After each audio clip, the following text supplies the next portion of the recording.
the question is here, how to draw equilateral triangle by taking the side as 100 millimeter. Okay, so it's an polygon, a type of polygon. So in the comment box you have to type polygon, then enter. So it's asking the number of sides. So for a triangular element 3 sides will be there, so enter. Now you have to select the edge option, then you have to make the ortho on this one, then select here. So it is constructing the polygon. So now here it's ask you to give the side value as 100. So now enter just 100, type 100, then enter.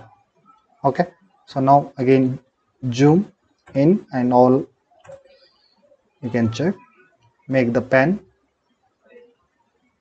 So you can check the dimension for align system.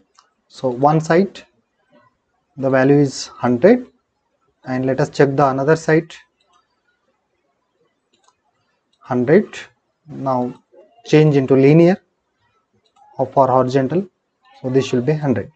And if you want to know the internal angle, from here these two sides it should be 60, all inner angle should be 60, and the third one 60. Okay, so this is the way we can construct the equilateral triangle with equal sides and angle. Thank you.